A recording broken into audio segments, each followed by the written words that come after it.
CBSE words में आपका स्वागत है। तो हम पढ़ रहे थे क्लास 6 साइंस का चैप्टर 11 जिसका नाम है एयर अराउंड अस, और इस चैप्टर की एक वीडियो अपलोड हो चुकी है। अगर आपने नहीं देखा तो डिस्क्रिप्शन में आपको लिंक मिल जाएगा, वहाँ से देख सकते हो। आज एक नया टॉपिक स्टार्ट करेंगे। 11.2 what is air made up of. ये एयर किस चीज़ से बनी हुई है, क्या है एग्जैक्टली एयर। 18th सेंचुरी तक यानी ईयर 1800 तक लोग जो है ये सोचते थे कि जो एयर है वो एक सब्सटेंस है, कोई एक चीज़ है। जैसे मैं बात करूं आयरन, आपका जो लोहा हो गया ये एक चीज़ है, वुड एक चीज़ है, यानी ये किसी चीज़ से मिल के नहीं बनी है। मैं कहूँ लोहा किससे बना है, लोहा तो लोहा है, वो खुद एक मटेरियल है, खुद एक सब्सटेंस है। लकड़ी किस चीज़ से बनी है, भाई लकड़ी तो लकड़ी है। इसी तरह आपका वाटर हो गया, पानी किससे बना है, पानी तो एक सब्सटेंस है, एक चीज़ है। तो वाटर एक सब्सटेंस है। इसी तरह से लोग सोचते थे कि एयर भी एक सब्सटेंस है, यानी कोई एक चीज़ है। एक और मैं एग्जाम्पल देता हूँ, जैसे आपकी जो टी हो गई, चाय हो गई, तो चाय क्या एक सब्सटेंस है? नहीं है, क्योंकि चाय कई चीज़ों से मिल के बनी होती है। उसमें चाय पत्ती होती है, मिल्क होता है, शुगर होती है, इसके अलावा टेस्ट के लिए और भी चीज़ें डाली जाती हैं। तो ये सब मिलाकर चाय बनती है।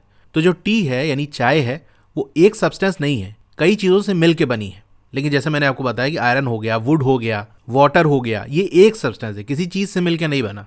तो एयर के बारे में भी यही माना जाता था कि ये एक सब्सटेंस है। कब तक? 18th सेंचुरी तक, यानी साल 1800 तक। फिर एक्सपेरिमेंट किए गए और एक्सपेरिमेंट से ये प्रूव किया गया कि ऐसा नहीं है, ये सच्चाई नहीं है। एयर क्या है? मिक्सचर है कई सारी गैसेस का। एयर कोई एक चीज़ नहीं है, इसके अंदर बहुत सारी गैसेस हैं। किस तरीके का ये मिक्सचर है, चलिए इसको हम पता लगाते हैं। और इसके जो कुछ मेजर यानी बड़े बड़े कंपोनेंट्स हैं इस मिक्सचर के, उसको एक एक करके जानते हैं कि एयर के अंदर क्या क्या चीज़ें हैं। तो वैसे तो बहुत सारी चीज़ें हैं, लेकिन इसके जो मेन कंपोनेंट हैं, जो बड़े बड़े इंपॉर्टेंट वाले हैं, उनको हम यहाँ पर डिस्कस करेंगे। तो एयर का पहला जो कंपोनेंट है, यानी एयर जिन चीज़ों से मिलकर बनी है, उनमें से एक आपका है वाटर वेपर। इसके बारे में तो आप जानते ही हो कि जो हमारा वाटर होता है जब वो गैस स्टेट में होता है, यानी स्टीम के फॉर्म में, भाप के फॉर्म में, तो वही हमारा वाटर वेपर कहलाता है। तो इसके बारे में तो आप पढ़ चुके हो कि एयर के अंदर वाटर वेपर होता है।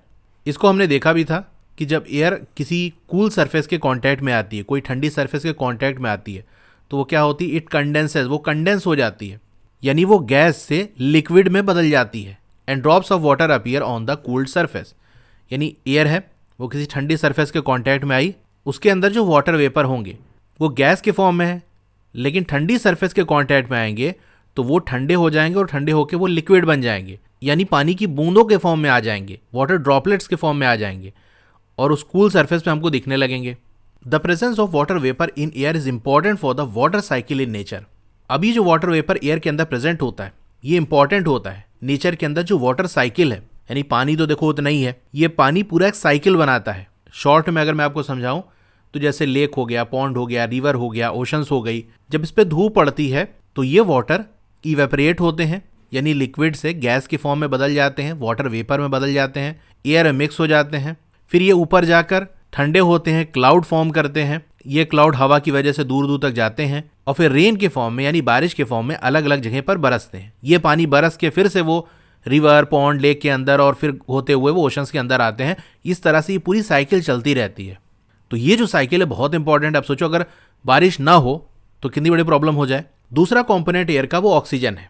एक्टिविटी 3 करते हैं और इसको हम टेस्ट करते हैं। ये एक्टिविटी आपको टीचर की प्रेजेंस में करना है। 2 कैंडल को आपको फिक्स कर लेना है जिनकी हाइट सेम हो किसी टेबल पे। देखो हाइट छोटी बड़ी हो सकती है, उससे कोई इशू नहीं है। पुरानी वाली जो एनसीईआरटी बुक थी ना, उसके अंदर दूसरी एक्टिविटी थी, तो उसके हिसाब से ये चीज़ें लिखी हुई हैं। तो वहाँ पर कैंडल की हाइट सेम होनी चाहिए। यहाँ पर आप छोटी बड़ी ले सकते हो।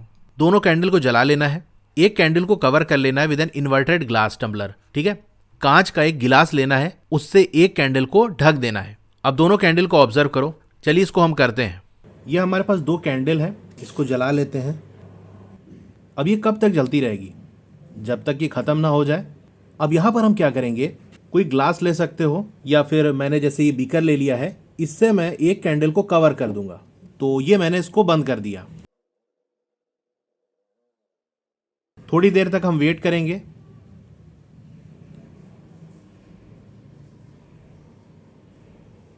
और ये जो कैंडल है जिसको हमने कवर किया था ये बुझ चुकी है। वहीं दूसरी वाली जो कैंडल है वो अभी भी जल रही है। अब ऐसा क्यों हुआ? किसी भी चीज़ को बर्न करने के लिए, जलने के लिए ऑक्सीजन की ज़रूरत होती है। तो हमारे आसपास जो एयर है उसके अंदर ऑक्सीजन है, इसीलिए कैंडल दोनों बर्न कर रही थी। जब एक बर्निंग कैंडल को हमने कवर कर दिया तो फिर इसके अंदर जो कैंडल थी उसको बर्न करने के लिए जो ऑक्सीजन सिर्फ इस बीकर के अंदर थी वही अवेलेबल थी, बाहर से अंदर जा नहीं सकती थी क्योंकि ये पूरा पैक है। तो इसके अंदर जो ऑक्सीजन थी उसको इसने यूज करके बर्न किया, इसीलिए कवर करने के कुछ देर बाद तक ये बर्न करती रही। और फिर इस बीकर के अंदर जो एयर थी उसमें जितनी भी ऑक्सीजन थी जब वो यूज हो गई तो ये बुझ गई, क्योंकि इसको जलाने के लिए ऑक्सीजन थी ही नहीं और बाहर से जा नहीं सकती थी। वही दूसरी वाली अभी भी जल रही है क्योंकि हमारे आसपास बहुत सारी एयर है, उसके अंदर ऑक्सीजन है, यहाँ पर ऐसी कोई ऑक्सीजन की कमी नहीं हुई। तो इससे समझ में आया कि हमारी जो एयर है उसके अंदर ऑक्सीजन प्रेजेंट होता है।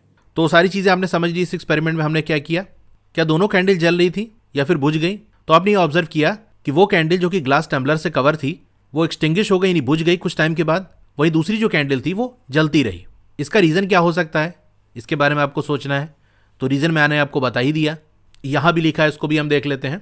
वही बात है जो मैंने आपको बताया, क्योंकि ग्लास टम्बलर के अंदर एयर का वो कंपोनेंट जो कि बर्निंग को सपोर्ट करता है, यानी जिसकी वजह से बर्निंग होती है, कोई चीज़ जलती है, वो लिमिटेड है। यानी बाहर से कुछ चीज़ें आ नहीं सकती ग्लास में, उल्टा करके हमने बंद कर दिया है। उस ग्लास के अंदर जो एयर होगी और एयर के अंदर भी जो हमारी वो चीज़ जो कि बर्निंग को सपोर्ट करती है, वो क्या चीज़ है? ऑक्सीजन। ऑक्सीजन की वजह से ही बर्निंग होती है। वो हमारा लिमिटेड है, यानी जितनी उस ग्लास के अंदर है बस उतना ही अवेलेबल है, बाहर से आ नहीं सकती। Most of the component is used up by burning candle. तो ज़्यादातर जो कॉम्पोनेंट है, यानी यही इस ऑक्सीजन की बात हो रही है, वो कैंडल यूज़ कर लेगी अपने आप को जलाने के लिए। अब यहाँ कहोगे ये मोस्ट ऑफ का मतलब क्या है? क्या अभी भी कुछ ऑक्सीजन रह गई? अगर सारी ऑक्सीजन यूज़ हो गई तो ये लिखना चाहिए all of the component is used by the burning candle, यानी जितनी ऑक्सीजन थी वो सारी इस्तेमाल हो गई। तो देखो, सारी इस्तेमाल नहीं होती, बहुत थोड़ी सी ऑक्सीजन रह जाती है, लेकिन वो जो ऑक्सीजन बच जाती है बहुत थोड़ी सी, वो काफ़ी नहीं होती बर्निंग कराने के लिए, या कोई चीज़ जल रही है तो उसको जलाए रखने के लिए। तो हम यही कह सकते हैं कि ज़्यादातर जो कॉम्पोनेंट है जो बर्निंग कराता है, यानी ऑक्सीजन, उसको कैंडल यूज़ कर लेगी। अब उस कैंडल को जलते रहने के लिए और ज़रूरत है, लेकिन बाहर से आ नहीं सकता तो वो बुझ जाएगी। लेकिन दूसरी जो कैंडल थी उसको कंटिन्यूस सप्लाई होती रही एयर की, बहुत सारी एयर आसपास है। तो ये जो कंपोनेंट एयर का है जो सपोर्ट करता है बर्निंग, वो कौन सा है? ऑक्सीजन। ऑक्सीजन की वजह से ही बर्निंग होती है। ठीक है, तो यहाँ से ये टेस्ट हो गया कि एयर के अंदर ऑक्सीजन होती है। अगर एयर के अंदर ऑक्सीजन ना होती तो कोई चीज़ ना जलती। एयर का एक और कंपोनेंट है नाइट्रोजन, यानी एयर जिन चीज़ों से मिलकर बनी है उनमें से एक चीज़ क्या है? नाइट्रोजन। तो एक्टिविटी 3 के अंदर क्या आपने ऑब्जर्व किया कि एयर अभी भी प्रेजेंट है ग्लास बॉटल के अंदर, even after the candle blow out, यानी कैंडल के बुझ जाने के बाद भी ग्लास बॉटल के अंदर, वैसे बॉटल हमने नहीं लिया था, ग्लास टम्बलर है, तो इस ग्लास टम्बलर के अंदर अभी भी कुछ चीज़ रह गई। तो देखो, ये जो स्टेटमेंट लिखा है ना, वो पुरानी वाली एक्टिविटी के हिसाब से लिखा है जो ओल्ड वाली एनसीईआरटी बुक में था। वहाँ पर हम नीचे वाटर लेते हैं और फिर वो वाटर का लेवल ऊपर की तरफ आता है, एक हाइट तक जाके रुक जाता है, तो कुछ जगह बची रह जाती है, उसके हिसाब से बात कर रहा है। यहाँ तो आप कैसे ऑब्जर्व कर पाओगे क्या बचा क्या खत्म हुआ, क्योंकि पहले भी आपको खाली दिख रहा था, एयर तो दिखाई नहीं पड़ रही थी, अभी भी उसी तरह से आपको दिख रहा है, बस कैंडल बुझ गई, इतना समझ में आया। ठीक है, तो ये बात जो है वो पुरानी वाली एनसीईआरटी बुक के हिसाब से लिखी है। अब क्योंकि एक्टिविटी चेंज हो गई यहाँ पर, तो सिंपल सा ऐसा समझ लो कि कैंडल ने वो एयर जो कि ग्लास टम्बलर के अंदर थी उसमें से ऑक्सीजन को तो यूज़ कर लिया, इस्तेमाल कर लिया, लेकिन अभी भी उसके अंदर एयर प्रेजेंट है। उस एयर के अंदर ऑक्सीजन बहुत थोड़ी सी बची है, लेकिन और भी सारी चीज़ें हैं। तो ये इंडिकेट करता है कि कुछ और कंपोनेंट एयर का अभी भी है, लेकिन ये जो कंपोनेंट है ये बर्निंग को सपोर्ट नहीं करता। तो जैसे मैंने बताया, ग्लास टम्बलर के अंदर एयर अभी भी है, लेकिन उस एयर के अंदर ऑक्सीजन बहुत कम है, या मान के चलो कि नहीं है, ना के बराबर है। तो आप कहोगे और चीज़ें तो है एयर के अंदर, वो बर्निंग करा दे, तो नहीं, एयर के अंदर ऑक्सीजन है वही बर्निंग कराता है। इसके अलावा और भी जो चीज़ें होती वो बर्निंग नहीं कराती, वो किसी चीज़ को जलाने में काम नहीं आती। तो मेजर पार्ट ऑफ एयर, यानी एयर का जो बड़ा हिस्सा है जो बर्निंग को सपोर्ट नहीं करता, यानी कैंडल को बर्न नहीं कराएगा, वो आपका कौन सा है? नाइट्रोजन। नाइट्रोजन ऑक्सीजन से भी ज़्यादा होती है एयर के अंदर, और ऑक्सीजन क्या सबसे ज़्यादा एयर के अंदर नाइट्रोजन ही होती है। ऑक्सीजन तो काफ़ी कम होती है नाइट्रोजन के कंपैरिजन में। तो ये नाइट्रोजन अभी भी उस ग्लास टम्बलर के अंदर है, लेकिन कैंडल बर्न नहीं कर रही, क्योंकि नाइट्रोजन बर्निंग नहीं कराती। अब एक और एयर का कंपोनेंट जिसका नाम है कार्बन डाइऑक्साइड, इसकी बात कर लेते हैं। अगर कोई कमरा बंद हो और कोई मटेरियल, कोई भी चीज़ बर्न कर रही हो, जल रही हो, तो आपको सफोकेशन सा फील होगा, यानी घुटन सी आपको महसूस होगी, सांस लेने में आपको दिक्कत होगी। ये क्यों होता है? ये होता है एक्सेस कार्बन डाइऑक्साइड की वजह से, जो कि आपके रूम के अंदर एक्यूमुलेट हो गई, यानी इकट्ठा हो गई। यानी हमारी एयर के अंदर कार्बन डाइऑक्साइड होती है, लेकिन जब कोई चीज़ जलती है तो जलने के लिए ऑक्सीजन की ज़रूरत पड़ती है। जलने के बाद उसमें से कई सारी गैस निकलती है, इसमें से कार्बन डाइऑक्साइड है, कार्बन डाइऑक्साइड निकलती है। तो अगर आपने कमरा बंद किया है और कोई चीज़ जला रहे हो, तो वहाँ की जो ऑक्सीजन है वो तो इस्तेमाल हो रही है, यानी जो आपकी ऑक्सीजन है रूम के अंदर वो कम होती जाएगी जैसे जैसे जलती जाएगी जो भी चीज़ है, और जलने से कार्बन डाइऑक्साइड वहाँ निकलेगी। अब कमरा बंद है, कार्बन डाइऑक्साइड बाहर जा नहीं सकती, तो जो आपकी कार्बन डाइऑक्साइड है वो बढ़ने लगेगी। तो इस कार्बन डाइऑक्साइड के बढ़ने की वजह से आपको सफोकेशन होगा, घुटन सी महसूस होगी, क्योंकि जो एक्स्ट्रा कार्बन डाइऑक्साइड जलने की वजह से आई है वो रूम के अंदर इकट्ठा होती गई। ये जो कार्बन डाइऑक्साइड है ये बहुत छोटा सा कंपोनेंट है एयर का। हमारे आसपास जो एयर है उसमें बहुत थोड़ी सी कार्बन डाइऑक्साइड होती है। प्लांट और एनिमल हो गए, ये ऑक्सीजन को कंज्यूम करते हैं रेस्पिरेशन के लिए। रेस्पिरेशन को तो मैंने पिछले चैप्टर में बहुत अच्छे से आपको एक्सप्लेन किया है, आई होप आपको याद होगा। तो जैसे प्लांट एनिमल हो गया, ये सांस लेते हैं जब, तो क्यों लेते हैं? क्योंकि उनको ऑक्सीजन की जरूरत होती है। और जब ब्रीद आउट करते हैं, सांस बाहर निकालते हैं, तो एयर के साथ कार्बन डाइऑक्साइड निकलती है। ठीक है, ऑक्सीजन की जरूरत पड़ती है और कार्बन डाइऑक्साइड निकालते हैं प्लांट और एनिमल। तो यहाँ से जो कार्बन डाइऑक्साइड है वो हमारी एयर के अंदर आती है। प्लांट है एनिमल मैटर। अब ये प्लांट है एनिमल मैटर क्या है? देखो, प्लांट मैटर का मतलब ये है कि वो चीज़ें जो कि हमको प्लांट से मिलती हैं, जैसे उसकी लीव्स हो गई, उसकी स्टेम हो गई, यानी प्लांट जिन चीज़ों से मिलके बना है। और एनिमल मैटर मतलब एनिमल के अंदर जो चीज़ें होती हैं, जैसे मीट हो गया, स्किन हो गई, फेदर यानी पंख हो गया, बोन्स हो गया, हेयर हो गया, ये एनिमल मैटर कहलाता है, यानी एनिमल की चीज़ें हैं ये।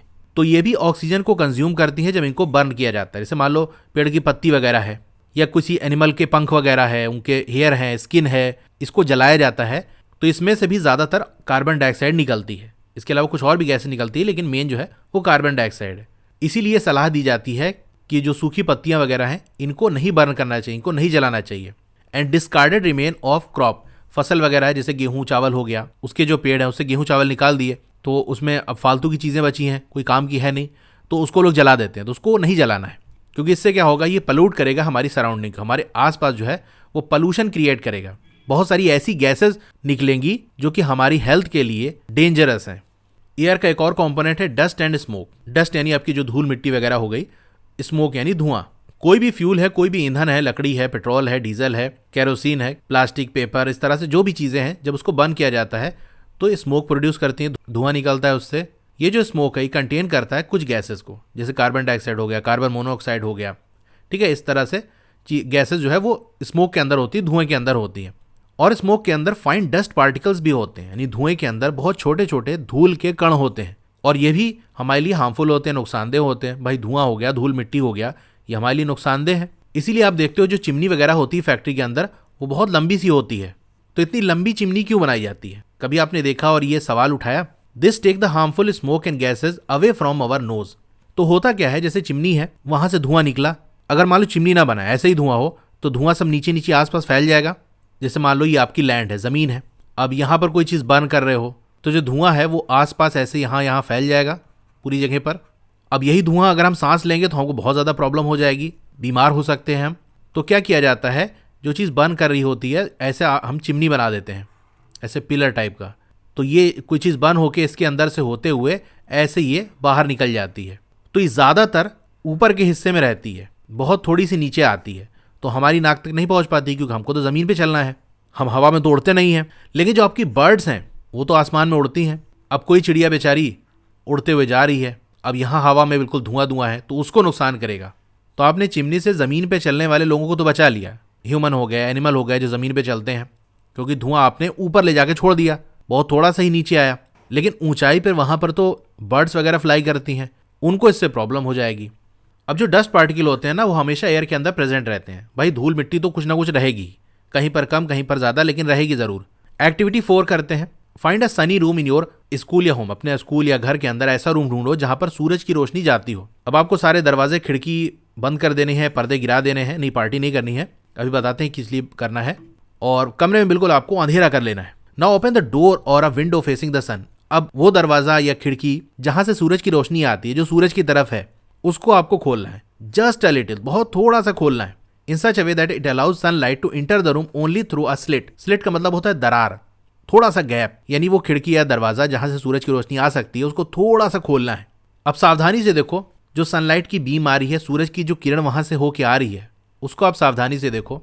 क्या दिखता है आपको? यहाँ पर आप इमेज में देख सकते हो, ये इसने डोर के अंदर थोड़ा सा होल कर दिया। आप इस तरह से छेद ना कर देना, नहीं तो बाहर कर दिए जाओ घर से। तो इससे सनलाइट आ रही है और यहाँ ऐसे पड़ रही है। तो यहाँ पर आपको देखने को क्या मिलेगा? Do you see some tiny shining particles moving in the beam of sunlight? आपको बहुत छोटे से चमकते हुए पार्टिकल दिख रहे हैं जो कि सूरज की किरण में मूव कर रहे हैं। क्या है ये पार्टिकल? मैं पहले थोड़ा सा आपको दिखा देता हूँ। ये इस इमेज में देखो, कि थोड़ा सा ये गैप है, यहाँ से सूरज की रोशनी आ रही है, तो इसमें छोटी छोटी चीज़ें आपको दिखेंगी। मैं इसको थोड़ा जूम करके दिखाऊं तो ये देखो छोटे छोटे बहुत ढेर सारे पार्टिकल इसमें दिख रहे हैं, दाने दानेदार। तो ये क्या है? ये डस्ट पार्टिकल है, धूल के कण हैं। जब सनलाइट इन पे पड़ती है तो ये चमकने लगते हैं, यानी आपको दिखने लगते हैं, ऐसा भी कह सकते हो, वरना रहते तो हर जगह हैं। सर्दियों के दिन के अंदर ऐसा आपने ऑब्जर्व किया होगा, इसी तरीके से बीम ऑफ लाइट जो कि फिल्टर होके आती है ट्रीज से, यानी पेड़ वगैरह में थोड़ा थोड़ा जहाँ से गैप होता है वहाँ से सूरज की रोशनी आती है, तो इस तरीके से आपको डस्ट पार्टिकल दिखेंगे। Appear to dance merrily around, merrily मतलब खुशी से, तो वो पार्टिकल आपको डांस करते हुए दिखेंगे। ऐसा ना समझ लेना कि गिटार वगैरह बजाते हुए दिख जाए आपको, मतलब इधर उधर घूमते हुए दिखेंगे। तो ये हमको शो करता है कि जो एयर है उसके अंदर डस्ट पार्टिकल होते हैं। अभी जो डस्ट पार्टिकल हैं ये वेरी करते हैं time to time and from place to place, यानी किसी टाइम धूल मिट्टी आपको कम मिलेगी, किसी टाइम ज़्यादा मिलेगी। जैसे गर्मियों के मौसम में जब हवा तेज़ चलती है तो उस टाइम धूल मिट्टी ज़्यादा उड़ती है, तो उस टाइम आपको डस्ट पार्टिकल ज़्यादा मिल जाएंगे। बारिश वगैरह जब हो जाती है तो धूल मिट्टी नीचे बैठ जाती है, उस टाइम आपको डस्ट पार्टिकल कम मिलेंगे। कहीं पर आपको कम मिलेंगे, कहीं पर ज़्यादा मिलेंगे। कुछ जगह बहुत ज़्यादा मिट्टी से गांव देहात है, वहाँ पर आपको ज़्यादा मिलेगा। शहर का एरिया है, अगर वहाँ पर साफ़ सफाई है तो आपको वहाँ डस्ट पार्टिकल कम मिलेंगे। ठीक है, जब हम सांस लेते हैं तो हम अपनी नॉस्ट्रिल से, यानी नाक के जो होल है उससे एयर अंदर ले जाते हैं। अब फाइन हेयर और म्यूकस प्रेजेंट होते हैं हमारी नोज़ के अंदर, हमारी नाक के अंदर। फाइन हेयर यानी छोटे से पतले से बाल होते हैं हमारी नाक के अंदर, और म्यूकस जिसको हम हिंदी में बलगम कहते हैं। जब जुकाम वगैरह होता है ना तो कहते हैं नाक बह रही है, तो वो म्यूकस निकल रहा होता है। तो नाक के अंदर वैसे रहता है, जब हम बीमार वगैरह हो जाते हैं, ठंडक वगैरह लग जाती है तो वो बाहर निकलने लगता है, ज़्यादा बनने लगता है। तो छोटे छोटे जो बाल हैं और म्यूकस है वो हमारी नाक के अंदर प्रेजेंट होते हैं। इनका काम क्या होता है? ये प्रिवेंट करते हैं, ये बचाते हैं डस्ट पार्टिकल को कि वो हमारे रेस्पिरेटरी सिस्टम यानी वो पूरा सिस्टम जिससे हम सांस लेते हैं, जैसे लंग्स वगैरह हो गया, विंड पाइप हो गया, उनके अंदर डस्ट पार्टिकल ना चले जाएं। अब आप याद कर पा रहे हो, बीइंग स्कूल्ड मतलब डांटना, by your parent when you breathe through your mouth. क्या आपके पेरेंट्स से कभी आपको डांटा मुंह से सांस लेने की वजह से कि मुंह से सांस ना लो? अगर ऐसा करोगे तो जो हार्मफुल डस्ट पार्टिकल है वो आपकी बॉडी के अंदर चले जाएंगे। तो सांस कैसे लेना है? नाक से लेना है, मुंह से नहीं लेना। अब सोचो, अगर मुंह से सांस लोगे तो डस्ट पार्टिकल कहीं फिल्टर हो पाएंगे? नहीं हो पाएंगे। नाक से लोगे तो हेयर है, म्यूकस है, वो बचा लेंगे। अब यहाँ पर बूझो कुछ पूछ रहा है, why do you think the police man, ये जो फिगर है, वियरिंग अ मास्क। तो यहाँ जो फिगर है आप देख सकते हो, ये ट्रैफिक पुलिस वाला है और उसने मास्क लगाया है। तो इन्होंने मास्क क्यों लगाया है ये जानना चाह रहा है। तो ये अपने आप को पॉल्यूशन से बचाना चाह रहा है, क्योंकि बाहर गाड़ी वगैरह से धुआं निकल रहा है, धूल मिट्टी उड़ रही है, और हम लोग तो चलो थोड़ी देर के लिए बाहर निकलते हैं, इनको तो पूरे टाइम वहीं पर रहना है। तो अगर तो थोड़ा थोड़ा सा करके धूल मिट्टी इनके बॉडी के अंदर जाती रहेगी तो इनको बीमार कर सकती है, इसीलिए मास्क लगाते हैं। वैसे भी हमें भी, अगर आप बहुत मेन शहर में रहते हो, बहुत ज़्यादा वहाँ पर धुआं वगैरह है, बहुत ट्रैफिक रहता है, तो हमें भी मास्क लगाना चाहिए। तो अब हम कंक्लूड कर सकते हैं, यानी अब पूरा नतीजे पर पहुँच सकते हैं कि जो एयर है वो कंटेन करती है, यानी एयर के अंदर क्या होता है, किन चीज़ों से मिलकर बनी है। कुछ तरीके की गैसेज हो गई, वाटर वेपर हो गया और डस्ट पार्टिकल हो गए, इन सबको मिलाकर एयर बनती है। अब वो गैसेज जो कि एयर के अंदर होती है उसमें मेनली आपका नाइट्रोजन होता है, ऑक्सीजन होता है और कुछ अमाउंट में कार्बन डाइऑक्साइड होता है। इसके अलावा और भी गैसेज होती है जो हमारे लिए इतनी इंपॉर्टेंट नहीं है। However there may be some variation in the composition of air from place to place.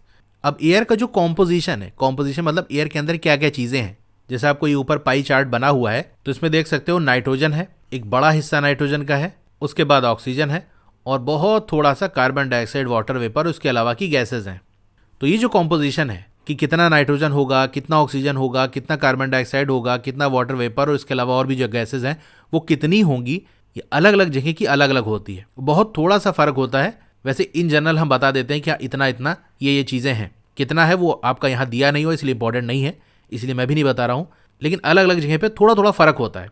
कहीं पर नाइट्रोजन थोड़ी सी कम होगी, कहीं पर हो सकता है थोड़ी सी ज़्यादा हो, कहीं पर ऑक्सीजन थोड़ी सी कम होगी, कहीं ज़्यादा होगी। ठीक है, थोड़ा सा फर्क होता है। तो ऊपर वाले पाई चार्ट आप देख के समझ गए होंगे कि जो एयर है उसमें मोस्टली जो है वो नाइट्रोजन होती है, यानी ज़्यादातर आपके नाइट्रोजन होती है और ऑक्सीजन होती है। यहाँ तक कि इन दोनों गैसेस को हम मिला लें तो ये 99% बनाती हैं एयर का। यानी अगर मान लो 100 लीटर एयर है, उसमें से 99 लीटर तो यही ऑक्सीजन और नाइट्रोजन है। इस पाई चार्ट को देख लो, अगर नाइट्रोजन और ऑक्सीजन को मिला दें तो ये एक छोटा सा हिस्सा यही वाला बचता है जो कि 1% है बस। अब जो बचा हुआ 1% है उसके अंदर आपके कार्बन डाइऑक्साइड है, उसके अलावा कुछ और गैसेज हैं, वाटर वेपर है, ये सब है। अब एक पहेली और बूझों का सवाल है, उसको भी देख लेते हैं। पहेली wants to know why the transparent glass of window if not wiped off regularly appears hazy।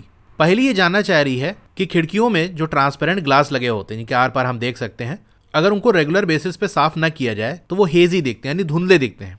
आपके यहाँ भी खिड़की वगैरह होगी, उसमें जो शीशा लगा होगा और उसको साफ ना करो तो आपको धुंधला दिखता है। ऐसा क्यों होता है?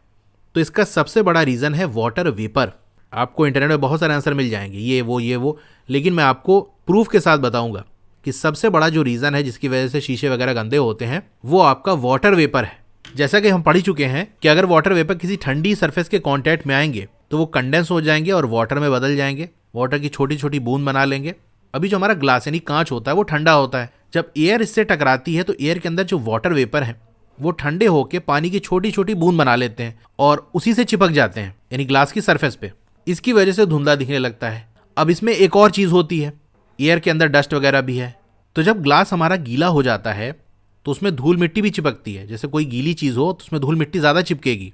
इसको आप ऑब्जर्व कर सकते हो, कोई अगर सूखी मिट्टी वगैरह धूल लग गई तो आप झाड़ लो तो बहुत हद तक वो साफ़ हो जाती है, लेकिन अगर कोई गीली गंदगी लग गई, गीली मिट्टी है वो लग गई, तो फिर वो बगैर धुले नहीं साफ़ होती। तो जब ग्लास की सरफेस गीली हो जाती है, वाटर वेपर उस पर कंडेंस होकर वाटर की छोटी छोटी बूंद बनाकर उस पर चिपक जाता है, तो डस्ट पार्टिकल भी उस पर चिपक जाते हैं। तो ये दोनों मिलाकर विंडो को गंदा कर देते हैं। इसकी वजह से विंडो हमारी धुंधली दिखती है, लेकिन मेन रीज़न वाटर वेपर है जिसकी वजह से जो विंडो है वो धुंधली दिखती है। मैं एक चीज़ आपको दिखाना चाहता हूँ। ये देखो बॉटल है, अब बॉटल की कैप बंद है, बाहर से धूल मिट्टी नहीं आ सकती, इसका मतलब इसको धुंधला नहीं होना चाहिए। लेकिन अगर मैं इसको थोड़ा जूम करके आपको दिखाऊं तो ये आप देख रहे होगे छोटी छोटी बूंद जैसा आपको बना हुआ दिख रहा होगा। ये जो बॉटल है ट्रांसपेरेंट है, लेकिन ये धुंधला गई है। बीच बीच में आपको थोड़ी सी जगह, क्योंकि उसमें पानी था, बोतल इधर उधर हुई तो इसमें से पानी बहने लगा, तो वो पानी की लाइन आपको दिख रही होगी, उसके आर पार मेरी फिंगर दिख रही होगी, लेकिन इस बीच के हिस्से में इसके आर पार आपको क्लियर नहीं दिख रहा होगा, क्योंकि ये वाटर की छोटी छोटी बूंदें हैं। इस फिगर में आप देख सकते हो ये छोटी छोटी बूंद है। तो इस बॉटल के अंदर पानी था, धीरे धीरे वो इवेपरेट हुआ, भाप बना, फिर ये बाहर निकलना चाह रहा था, लेकिन बॉटल तो बंद थी, बाहर जा नहीं सकता था। अब बॉटल की जो सरफेस थी वो ठंडी थी। जब ये वाटर वेपर बॉटल की सरफेस के कांटेक्ट में आए तो ये वाटर में बदल गए, तो छोटी छोटी बूंद इन्होंने बना ली। इसी तरीके से आपकी खिड़की वगैरह भी दिखती होगी। ये जो वाटर ड्रॉपलेट यहाँ देख रहे हो ना, ये अंदर की तरफ से है। आप भी देखो, बहुत दिन तक अगर बॉटल कोई पड़ी है, उसमें पानी पूरा फुल ना हो, तो इस तरीके से आपको देखने को मिलेगा। इसका रीज़न अगर आप लिखना चाहते हो तो मैं आपको चलो लिख कर यहाँ पर बता देता हूँ, उसको नोट कर सकते हो। ये क्वेश्चन भी आपके एग्जाम में आ सकता है डायरेक्ट। इसके आंसर में आप लिखोगे इट इज़ बिकॉज, ये इसलिए when air comes in contact with cool surface of glass, जब एयर कॉन्टैक्ट में आती है ग्लास की जो ठंडी सरफेस है उससे, the water vapour present condenses, तो वाटर वेपर जो प्रेजेंट है एयर के अंदर वो कंडेंस होता है एंड फॉर्म वाटर ड्रॉपलेट, और पानी की छोटी छोटी बूंद बना लेता है, that sticks to the surface of glass, और ये ग्लास की जो सरफेस है उससे चिपक जाती है। मोर ओवर, इन इसके अलावा और क्या होता है, जो डस्ट पार्टिकल है ये भी चिपक जाती है जो गीली सरफेस है ग्लास की उससे। अब बूझो ये जानना चाह रहा है कि during an incident of fire, जब आग वगैरह लग जाती है, one is advise to wrap a wool and blanket over a burning object. तो जब आग वगैरह लग जाती है तो ये सलाह क्यों दी जाती है कि जो बर्निंग ऑब्जेक्ट है, जो चीज़ जल रही है, उसके ऊपर एक ऊनी ब्लैंकेट को रैप कर दो, लपेट दो। ऐसा क्यों कहा जाता है? क्योंकि जैसे कि हमने पढ़ा, कोई भी चीज़ जलती है वो ऑक्सीजन की वजह से, अगर ऑक्सीजन ना हो तो वो ना जले। जब हम कंबल उस पर लपेट देंगे, और कैसा कंबल, ऊनी कंबल, यानी उससे ऑब्जेक्ट पूरा पैक हो जाना चाहिए, तो जो ऑक्सीजन है वो उस ऑब्जेक्ट तक नहीं पहुंच पाएगी जो जल रहा है, और वो जलना बंद कर देगा। अब एक सवाल आपके मन में आ सकता है कि वूलन ब्लैंकेट ही क्यों, और किसी चीज़ से हम क्यों नहीं बंद कर सकते? तो आप खुद सोचो, किससे बंद करोगे? कोई चादर वगैरह लेके बंद करोगे, तुरंत आग पकड़ लेगी। जो आपका वूल होता है, जो ऊन होता है, वो जल्दी नहीं जलता, और जैसे ही लपेटोगे विद इन सेकेंड्स के अंदर वो आग बुझ जाएगी, तो उसको जलने के लिए टाइम नहीं मिल पाएगा। वहीं अगर कॉटन लोगे तुरंत आग पकड़ लेगा, वो खुद ही जलने लगेगा। या कोई सिंथेटिक फैब्रिक ले लिया आपने, नायलॉन हो गया, पॉलिस्टर हो गया, इससे आपने पैक कर दिया, तो ये तो और ही ज़्यादा खतरनाक होता है।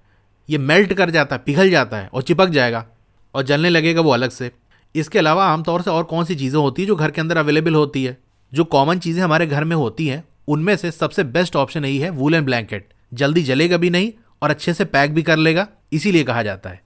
इसका आंसर भी आप लिख सकते हो, इट इज़ बिकॉज। ऐसा इसलिए होता है क्योंकि जो वूलन ब्लैंकेट है, जब उसको लपेटा जाता है किसी बर्निंग ऑब्जेक्ट के, तो ये कट कर देता है ऑक्सीजन की सप्लाई को, ऑक्सीजन नहीं जा पाता, और इस तरीके से जो बर्निंग है वो रुक जाती है। तो ये टॉपिक हमारा कंप्लीट हो गया और इस वीडियो को हम यहीं तक रखते हैं। तो अगर आपको क्लास 6 की और वीडियोस देखनी है तो इस तरह से आपकी वीडियो चली होगी। पहले आप वीडियो को लाइक कर लो, इधर लाइक का बटन होगा, और चैनल को सब्सक्राइब कर लो। तो यहाँ देख सकते हो नीचे मोर लिखा होगा, उस पर आपको क्लिक कर देना है। फिर आप यहाँ पर स्क्रॉल डाउन करोगे तो आप देख सकते हो सारी प्लेलिस्ट आपको मिल जाएगी। क्लास 6 साइंस, क्लास 6 मैथ्स की चैप्टर वाइज प्लेलिस्ट है जो कि नीचे आपको मिल जाएगी। तो जो भी वीडियो आपको देखनी है उसके सामने जो लिंक दिया हुआ है उस पर आप क्लिक करोगे तो वहाँ से वो ओपन कर लोगे। जैसे क्लास 6 साइंस देखनी है ना, तो यहाँ पर आप क्लिक करोगे तो क्लास 6 साइंस की वीडियो आपको सारी यहाँ पर मिल जाएगी। Okay, thank you.